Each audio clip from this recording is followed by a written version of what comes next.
Hey guys, I'm Jaime with Bandis Palette, and today we're going to make a camera holder slash phone holder, just something that can clamp down onto multiple surfaces. And what I'm trying to do here is I'm trying to keep this with spending no more money than I already have, just out of stuff that I have laying around in the shop, things that I've accumulated throughout the years.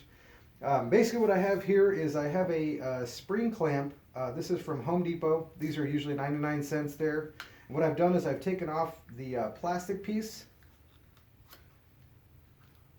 on this side here because it already has a hole here. We're going to enlarge that hole.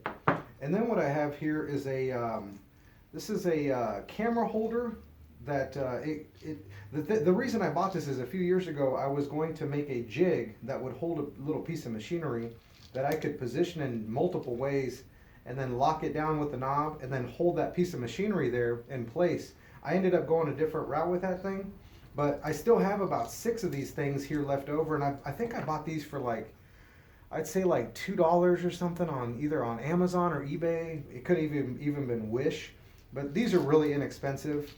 Really neat though. I love how you can move it all around, lock it in, and it stays in place. And it has this threaded rod up here that you can put a phone holder or even the threads on a camera. You just basically screw that or tighten that on top of there, and then you can put your camera or your phone holder on it. So what I'm going to do here is I need to enlarge this hole here because I just made one and I wanted to show a video of how I made it here. So what I'm doing here is this little thing here, loosen it up here, and that's kind of how it goes there. So, but what I want to get access to is the bottom here, and it has like a T-nut, a T-bolt, and then 2 like really neat nuts here that you're able to tighten down onto the surface to where it doesn't move. So anyway, I'm going to take that piece down here apart, and we have a threaded rod here, or that T-bolt. So I'm going to I want to take it apart in the same position that it was, just because it looks like that's how you want to adjust or tighten or move it around there. So we're going to have that there. And then this guy's positioned down. And then this T-bolt, it gets a little wider down here on the bottom. So what I wanted to do is if I get it in this hole here, see how it doesn't go all the way through? I'm going to enlarge that hole just a little bit with a step bit here. And we'll do that right now. So anyway, let me get a little magnet here that I have from the other one that I made. And so what we're going to do here is I got to go to the second to last step here. And let me put a little oil on here. Makes it go a little bit smoother. You don't want to... Anytime you drill metal, you just want to have just a little bit of lube on there. And this thing works better when you... I'm not putting a whole bunch, just a tad bit, just to lubricate the metal and the bit as it goes through there. So, oh, that's sweet. Okay, we'll just put that there then. Why not? All right. So we're going to the second to last one here. So go nice and slow. You don't want to jerk your hand. If you've ever done this, you could put this in a clamp, but just for the video, I want to show you how I made it real quick here. Go nice and slow. So you don't want to jerk your wrist. Take it nice and slow. Maybe go out a little bit, and there we go. Almost there.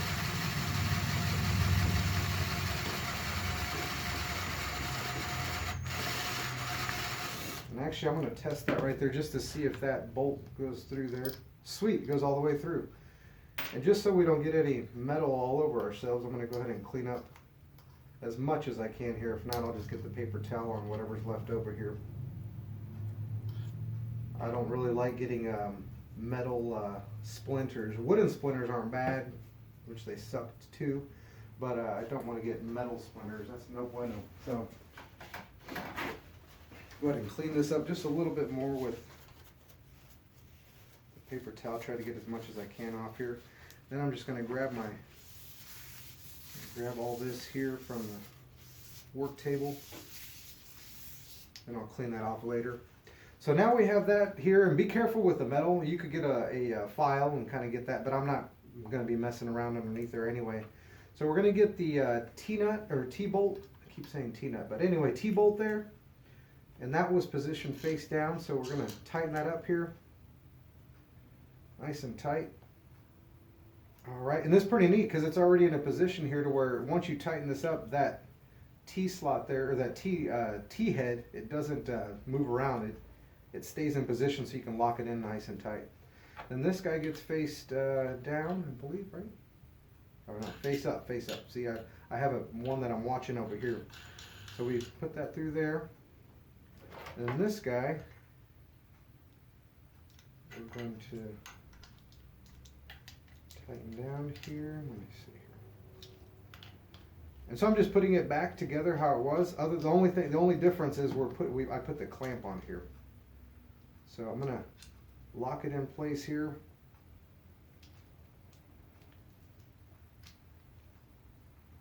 Alrighty, it looks like we're good here. And then the last thing that we're gonna do is we're gonna put the phone holder onto this threaded rod here.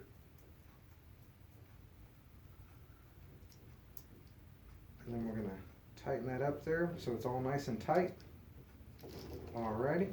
So then I'm going to put this, and this is the reason I wanted to make this is I want to be able to put this in multiple spots around my shop so that as I make more and more YouTube videos or videos period, that I'm able to just have a camera holder that's quick, it's simple, and if this thing breaks, I was out what, $1, $2, and then this was like 50 cents. So like pretty much nothing. So anyway, what we'll do is here, I like this because you can just clamp it on any surface that's 2 inches. You could probably get this in bigger size for clamping, but a lot of the stuff that I need to clamp to is less than 2 inches. So anyway, I'm gonna say, for example, I have my phone here and I want to take a shot of that, or maybe kind of at a weird angle, take that. And this is so cool how it like I feel it's like a robot arm. It can move in any direction, any way. So anyway, I'm going to kind of position this roughly of where I think I want it. Right here-ish, maybe. There we go. And I'm trying to see where the opening is. There it is. There it is. Sweet. Now we can move it around this way. And let's say, for example, so now I'm going to tighten this down here. And once you tighten it down, I mean, other than the clamp moving around, it's so cool. I probably can put like a GoPro or anything on there. So anyway, I'm going to put my fancy phone on here, which I have a phone protector and a screen protector on. So if I wanted to take a video of that, I can do that. As I adjust it, I can move it around over here and get a shot of something. The reason this is so cool, I'm excited that this worked. But anyway, you tighten that down, get your camera position where you want it, take the video, and you're done. So hopefully somebody else will see this and maybe it'll help you out to position your camera in multiple weird, crazy, cool spots. So anyway, hope you guys have a good day. See you guys.